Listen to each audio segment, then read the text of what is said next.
Hello, welcome to the Best Football Show. I am Brian Baldy, your host here just about every day, especially now that the new NFL season is ready to begin next week. And we've got a lot of news. But first of all, you can watch this daily podcast, just about daily right now. You can download it, free Odyssey app, wherever you get your apps. Download it, like it, subscribe to it, and watch it. You know, we're here just about every day. I'm in the third floor film room here at NFL Films, just learn a new piece of technology to kind of really upgrade my whole basically college watching here of what I'm doing as I go through 40 defensive linemen here over the last 2 days and 2 more days to go, but 40 defensive linemen. So we're good. You can follow all these breakdowns at Baldy NFL on Twitter and YouTube and X and all that kind of stuff. So Instagram, we're all out there. But we got a lot of news. I mean, because this is what happens this time of the year. But it's interesting. DK Metcalf, the DK Metcalf out of Seattle, he wants out. And, you know, honestly, if a player wants out right now, it's kind of hard to keep him. You know, he's just seen, you know, coaching changes, offensive coordinator changes. Jackson Smith and Jigba became the number one receiver. His buddy Tyler Lockett's probably on his way out. Like, he's just seeing these changes. And he's like, wait a second, I'm in the prime of my career. I'm paid a lot of money to be a star player. My production went way down last year, you know, from almost 100 catches and 70, whatever. Let me go someplace where they need a true X receiver. There's not a lot of them in this draft. I got to believe there's a big market for DK Metcalf. I could name a bunch of teams, but there's a lot of provisions that have to be met. You know, you've got to agree on compensation, picking up the contract. Does the new team pick up all the contract? Is it shared with Seattle? I mean, there's just so many provisions. It's hard to imagine. But if Deebo Samuel just went from San Francisco to Washington and DK watched all of it, all these players watch all these transactions, because if you want out, you can kind of get out in most cases. And so they're rebuilding the team with a new coach and Mike McDonald, defensive emphasis, running game, rebuild the offensive line. I don't know, like, can he go to the Rams if Cooper Kupp, you know, isn't re-signed and join Puka Nacua? Could he go to the 49ers if they, I don't know, are able to unload Brandon Ayuk after getting rid of Deebo and playing with Ricky Pearsall? Could he go to the Arizona Cardinals and Kyler Murray and Marvin Harrison Jr.? There's a lot of options for DK. It's just really quite. And then you know, but ideally, free agency starts next week. So you'd like to fill whatever needs you have in free agency first. And then what you don't get filled or what you can't afford or whatever, you try to address in the draft or after June 1st cuts. So I believe that there's a market for DK. I mean, he's a heck of a specimen. He's a great deep ball threat, a heck of a competitor. I think there's some teams out there that would be very, very interested in a true X receiver. That's the receiver opposite the tight end in most offenses, where you get a lot of single coverage. You generally get the number one corner, all those kind of things. So there's going to be a market for DK. We'll see how quickly it ramps up. I don't know his agent. The agents, you know, this is his time to go to work and try to build a market and build really a competition for DK services. We had a trade. Today. The first team All-Pro left guard, Joe Thuney of the Kansas City Chiefs, was just traded today to the Chicago Bears. They're trying to rebuild their offensive line. It needs to be rebuilt. They had a real problem at guard a year ago. Thuney, of course, has been a Pro Bowl guard in both New England and Kansas City. This year, first team All-Pro. And we know starting week 13, 14, something like that, he kicked out the tackle, and he really solidified the line. Caliendo went in there at left guard. Thuney went out there and did his best, kind of got exposed in the Super Bowl. But that's what offensive guards do against elite players like Josh Sweat. You know, you're gonna struggle against some elite players out there when you're really a guard. So Chicago gets a proven Pro Bowl guard. All right. They upgrade the interior of their offensive line. They probably will draft a tackle. And really, that's what they should do. You know, Caleb Williams is going into his second year. He was under duress last year. Spent way too much time running for his life. Some of it his fault. Some of it the fault of the line. Matt Pryor was one of the guards last year. Tevin Jenkins. They weren't very good. So I think you want Matt Pryor on your team. I like Matt personally. I know the guy pretty good. But, you know, he's a backup player. He's a guy that can come off the bench, finish a game. But he's not, you know, Joe Thuney is just so steady. So you can play Thuney at left guard. Maybe you keep Tevin Jenkins in there, play him at right guard. You know, so anyways, the Bears are rebuilding. It's what they should do. Kansas City is like basically saying, okay, we've got to pony up money to pay Trey Smith. Trey Smith, look, they're gonna sign Trey Smith to a long-term deal. I know they put the franchise tag on him. That's fine. But they want Trey Smith to be there next to Creed Humphrey.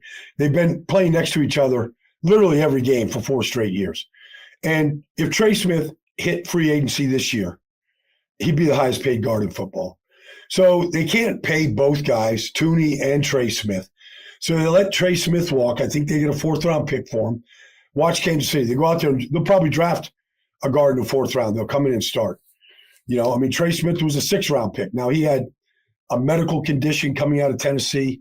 He had real blood clots.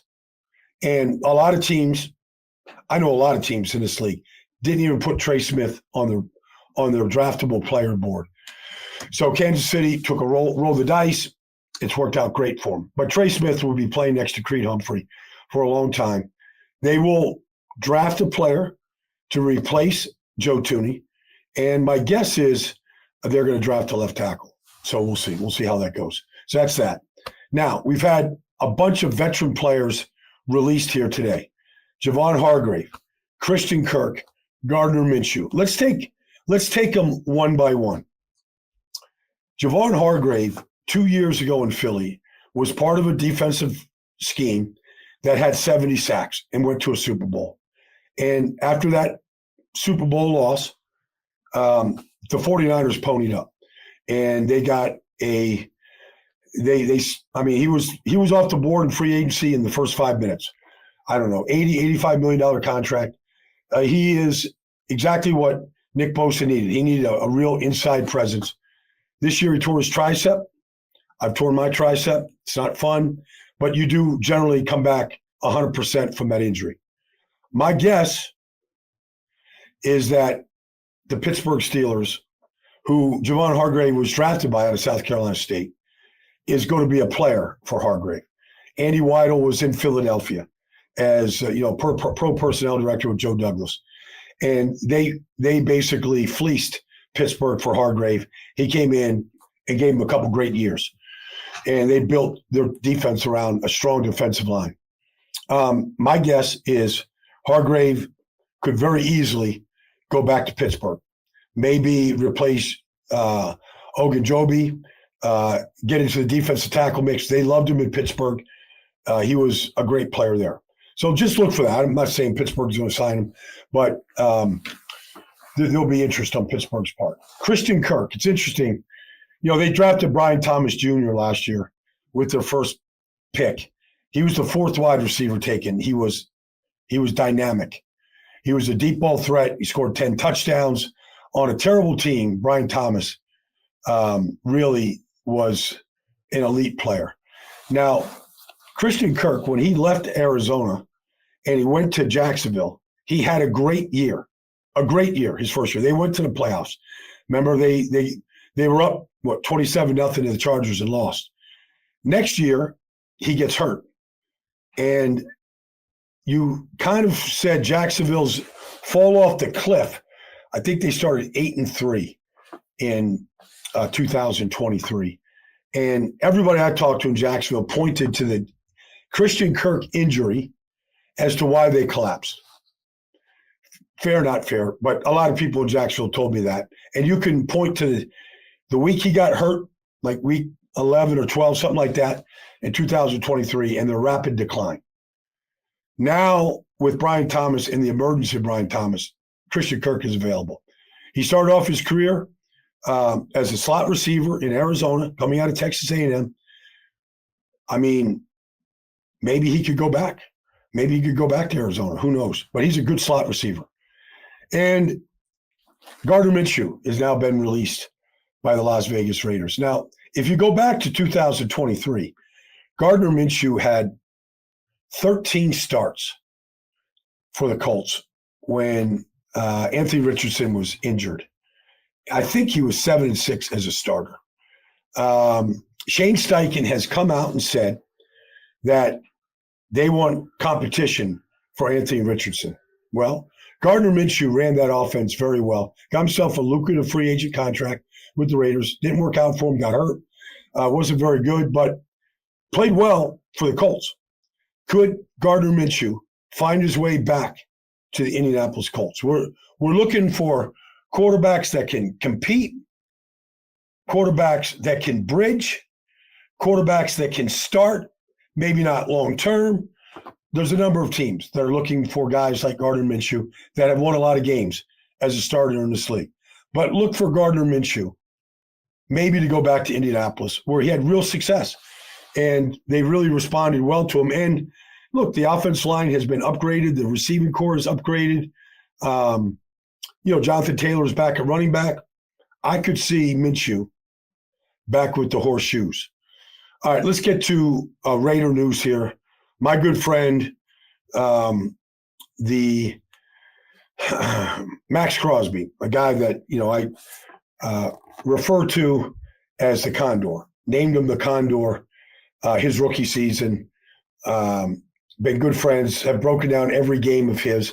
There were thoughts this offseason that maybe Max would want out from the Raiders. Maybe Max just got tired of wasting his talents on a team that is in constant turmoil. Coaching changes, general manager changes, personnel changes. Maybe Max would want to go someplace and win. I don't know. Max has always expressed to me that being a Raider is extremely important. Well, he just signed a 3-year extension for $106.5 million. He signed a $100 million plus contract, or maybe it was $98 million, $100 million contract just 2 years ago. So now he's getting the extension to lock him in there and to be a real pillar, in this new regime, new coach, new GM, Spy Tech coming in there. Max Crosby, fear not, Raider Nation. Max Crosby is going to be on the field. I think he had 2 operations as soon as the season ended. Looks like everything has gone well.